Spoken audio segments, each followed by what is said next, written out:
Estamos iniciando mais um estudo do livro Evangelho segundo o Espiritismo, capítulo 5. Bem-aventurado os aflitos, no tópico o suicídio e a loucura, itens 14, 15, 16 e 17.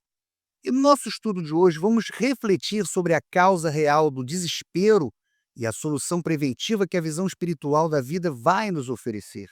Vamos buscar entender por que a calma e a confiança do futuro são o melhor preservativo contra a loucura. E, mais importante, vamos confrontar a lógica fria das ideias materialistas que veem no nada a única saída para a dor, com a certeza consoladora da vida eterna. Vamos descobrir como a incredulidade e a dúvida agem como venenos que levam à covardia moral e por que o Espiritismo não apenas oferece esperança, mas apresenta provas de que o suicídio é sempre uma terrível decepção para quem vai praticá-lo. Então, prepare-se para transformar a sua visão sobre as provações da vida. E o objetivo desse vídeo é bem claro: armar o nosso espírito com coragem moral necessária para vencer o desespero e as desavenças da nossa vida. A calma e a resignação, auridas da maneira de considerar a vida terrestre e da confiança do futuro, dão ao espírito uma serenidade que é o melhor preservativo contra a loucura e o suicídio. Com efeito, é certo que a maioria dos casos de loucura se deve à comoção produzida pelas vicissitudes que o homem não tem a coragem de suportar.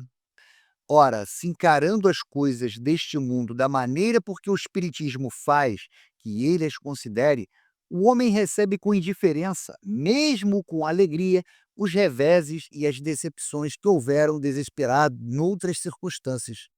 Evidente se torna que essa força, que o coloca acima dos acontecimentos, lhe preserva de abalos a razão os quais, se não fora isso, os conturbariam. Veja, o que Kardec está querendo dizer com essa passagem? A grande sacada aqui é a seguinte: quando a gente entende que esta vida na Terra é só uma passagem e que a vida continua depois daqui, ou seja, quando a gente passa a ter uma confiança no futuro, a gente para de dar tanto peso aos problemas e às decepções. Isso vai gerando uma calma interior e uma aceitação tranquila, uma resignação às dificuldades do nosso dia a dia. Em vez de entrar em pânico ou desespero diante de uma perda ou de um grande revés, a pessoa consegue manter a cabeça fria. E o texto diz que a maioria dos surtos de loucura e casos de suicídio acontece porque a pessoa não aguenta a pressão e o choque dos acontecimentos ruins. Mas se você tem essa visão espírita, você desenvolve uma força interna que te coloca acima dos problemas. Você não se deixa abalar a ponto de pirar ou querer desistir da sua própria vida, porque sabe que a dificuldade é temporária e ela tem um propósito de aprendizado. O mesmo ocorre com o suicídio. Postos de lado os que se dão em estado de embriaguez e de loucura, aos quais se pode chamar de inconscientes, é incontestável que tem ele sempre por causa um descontentamento, quaisquer que sejam os motivos particulares que se lhe apontem. Ora, aquele que está certo de que só é desaventurado por um dia e que melhores serão os dias que hão de vir, enche-se facilmente de paciência.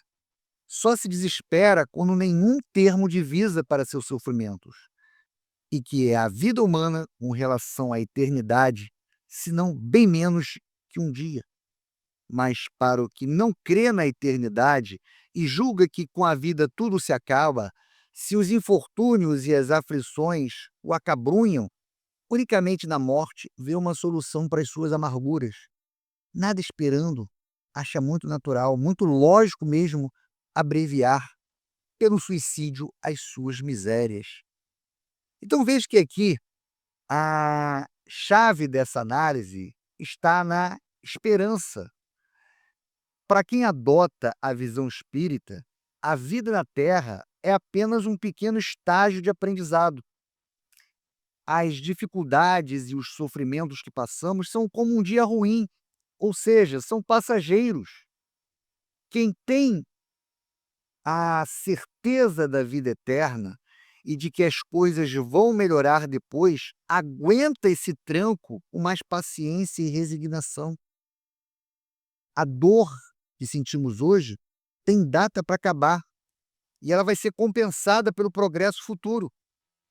Já para aquele que não acredita em nada após a morte, ou seja, aquele materialista, aquele incrédulo, a história ela vai ser bem diferente. Se a pessoa está sofrendo muito, ela não vê nenhum horizonte de melhora, a morte nessa visão é o fim de tudo, o nada. É natural e até lógico para essa pessoa pensar: se tudo vai acabar mesmo e eu estou miserável agora, por que não apressar as coisas e acabar com o sofrimento de uma vez? Então o suicídio ele acaba se tornando, ironicamente, a única solução de alívio que ela consegue enxergar. Então, o espiritismo, ao garantir a continuidade da vida e o sentido do sofrimento, ele vai nos dar uma âncora moral para que a gente possa aguentar essas tempestades, nos afastando dessa conclusão desesperada. A incredulidade, a simples dúvida sobre o futuro, as ideias materialistas, numa palavra, são os maiores incitantes ao suicídio. Ocasionam a covardia moral quando homens de ciência, apoiados na autoridade do seu saber, se esforçam por provar aos que ouvem ou leem que estes nada têm a esperar depois da morte, não estão de fato levando-os a deduzir que são desgraçados? Coisa melhor não lhes resta se não se matarem? Que eles poderiam dizer para desviá-los dessas consciências? Que compensação lhes podem oferecer? Que esperança lhes podem dar? Nenhuma, a não ser o nada.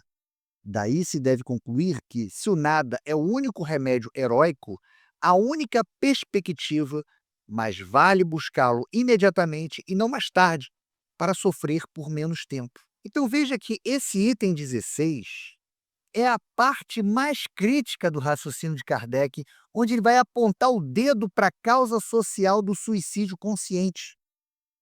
Nesse trecho, Kardec está fazendo uma acusação bem séria e muito lógica. Ele diz que a incredulidade, ou seja, não acreditar em nada depois da morte, é o que gera a covardia moral, a falta de força para enfrentar os problemas da vida. E o ponto principal é, quando pessoas de destaque, como cientistas ou intelectuais, usam a autoridade que têm para afirmar que a morte é o fim de tudo, eles estão, sem querer, dando um incentivo ao suicídio. Se a vida é o único bem que você tem e você está sofrendo horrores, o que te resta? Os materialistas tiram do sofrer a esperança de uma vida melhor no futuro. Eles não podem oferecer nenhuma compensação pela dor que a pessoa sente agora. A única promessa que resta é o fim de tudo, é o nada. E se a dor ela é insuportável, e a única coisa que vai acabar com essa dor é a morte.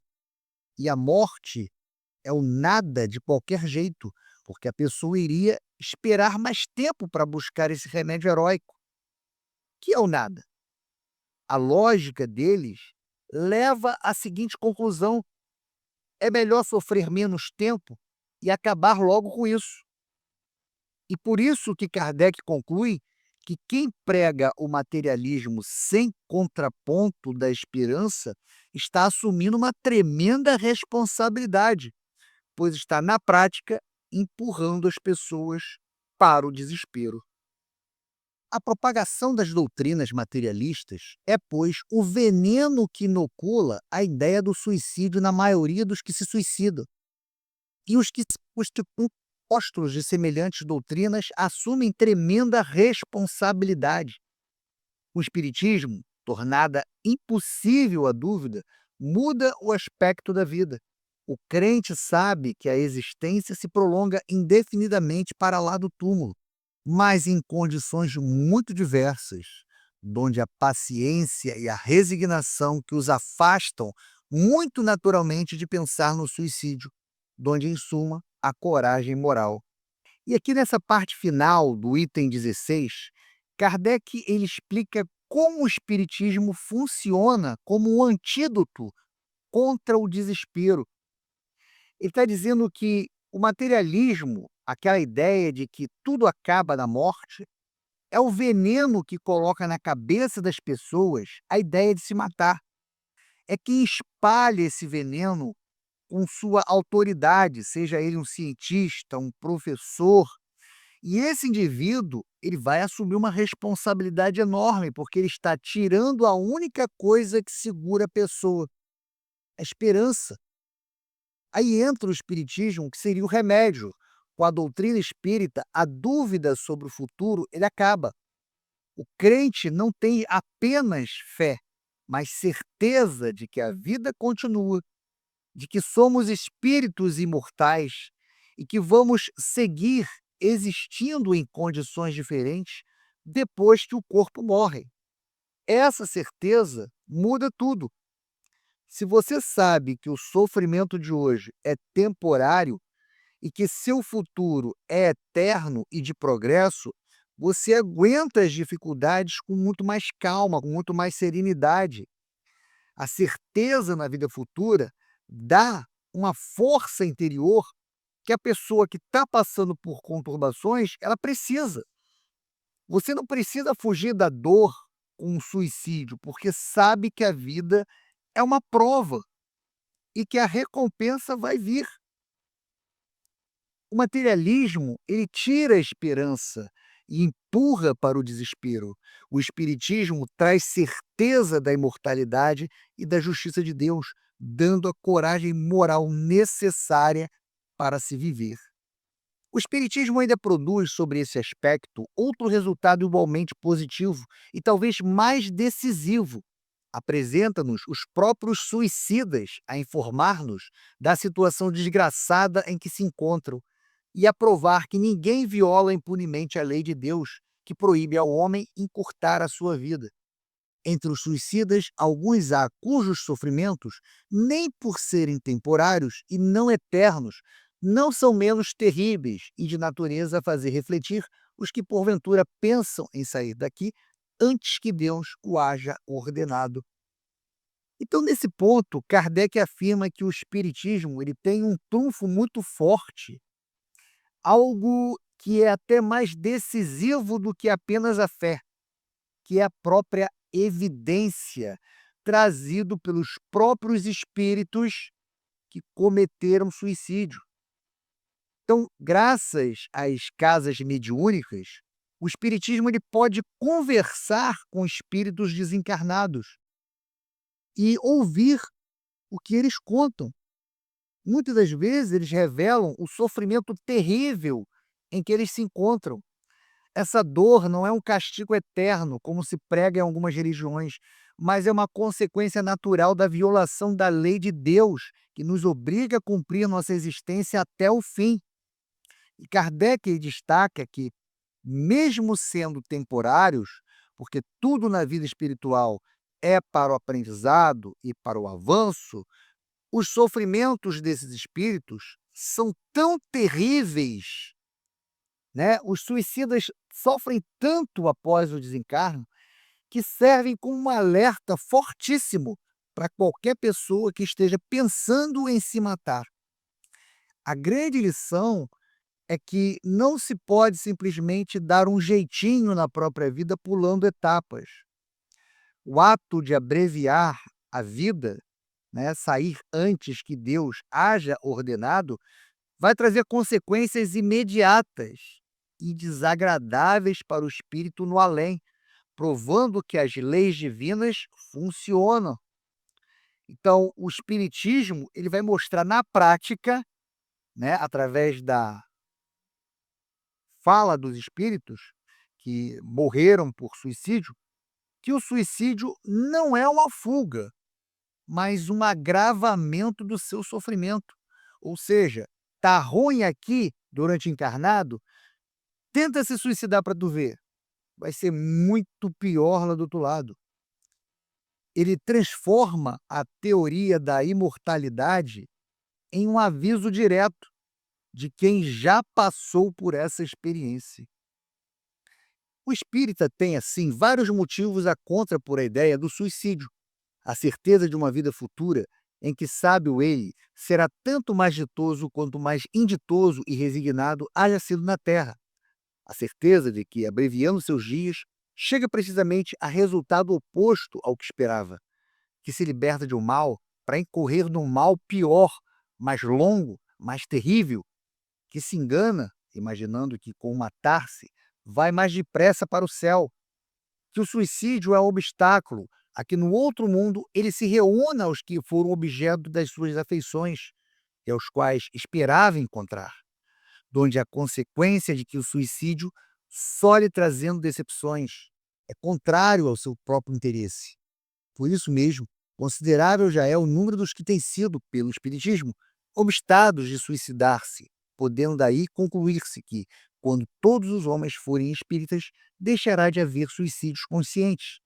Comparando-se, então, os resultados que a doutrina materialista produzem com os que decorrem da doutrina espírita, somente do ponto de vista do suicídio forçoso, será reconhecer que, enquanto a lógica das primeiras a ele conduz, a da outra o evita, fato que a experiência confirma. Nesse final, Kardec está fechando o argumento sobre por que os espíritas não cometem suicídio. A pessoa que estuda o espiritismo tem certeza de que a vida continua e que as leis de Deus são justas. Ela sabe que, se for paciente e aceitar as dificuldades da vida na Terra, será muito mais feliz no futuro. Esse sofrimento de hoje é, na verdade, um investimento para a felicidade de amanhã. O ponto crucial é que o suicida se engana completamente. Ele pensa que vai fugir da dor, mas o Espiritismo prova com o testemunho dos próprios desencarnados que ele atinge o resultado oposto ao que esperava. Quando ele tenta se libertar de um problema temporário, ele acaba caindo num mal muito pior, muito mais longo e mais terrível no plano espiritual. Além disso, ao fazer isso, ele cria um obstáculo para reencontrar seus familiares queridos e amigos que ele ama. Ou seja, o suicídio, ao trazer apenas decepções e mais sofrimentos, é totalmente contra os próprios interesses do espírito. É por isso que o espiritismo já evitou que muitas pessoas se matassem. E Kardec conclui que todos que adotassem essa visão, os suicídios conscientes acabariam. A lógica materialista leva ao desespero, mas a lógica da doutrina espírita evita o desespero e dá a coragem moral necessária para que se possa viver.